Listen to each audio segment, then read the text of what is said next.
सहारा enterprises तुमच्या स्वप्नातली गाडी आता कमी किमतीत। इचलकरंजी शहरालगत असलेल्या कबनूर चंदूर रोडवर कोन्नूर पार्कमधल्या सहारा एंटरप्राइजेस इथं पश्चिम महाराष्ट्रातली विविध बँका आणि फायनान्स कंपन्यांनी जप्त केलेल्या जुन्या दुचाकी आणि चारचाकी गाड्यांची विक्री केली जाते। शोरूम किमतीपेक्षा 25 ते 50% कमी दरात, उत्तम स्थितीत आणि संपूर्ण कागदपत्रांसह त्वरित डिलिव्हरी। दुचाकी 20,000 पासून पुढे तर चारचाकी 50,000 पासून पुढे। आपल्या पसंतीची कार किंवा बाईक आता अगदी परवडणाऱ्या दरात घेऊन जा। विश्वास, पारदर्शक व्यवहार आणि उत्तम सेवा हेच आमचं वैशिष्ट्य। पत्ता Konnur park, Kabnur Chandur road, Ichalkaranji. Proprietor Rajubhai Ajgar. संपर्क 8055810910 आणि 9860785786।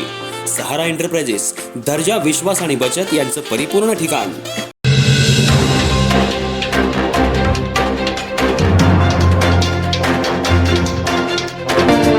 इचलकरंजीतील IGM हॉस्पिटलमधील कंत्राटी कर्मचाऱ्यांचा प्रलंबित प्रश्न अखेर राज्याच्या आरोग्य मंत्र्यांपर्यंत पोहोचला आहे।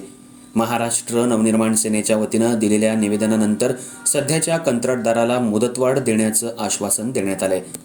इचलकरंजी शहरातील IGM हॉस्पिटल म्हणजेच उपजिल्हा रुग्णालयातील कंत्राटी कर्मचाऱ्यांच्या विविध प्रलंबित प्रश्नांबाबत आज महत्त्वाची घडामोड घडली।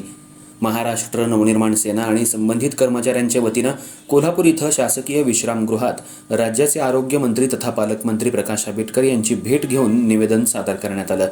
या निवेदनामध्ये DM एंटरप्राइजेस या कंत्राटदाराची मुदत संपलेली असतानाही कर्मचारी नियमितपणे सेवा देत असल्याचं नमूद करण्यात आलं।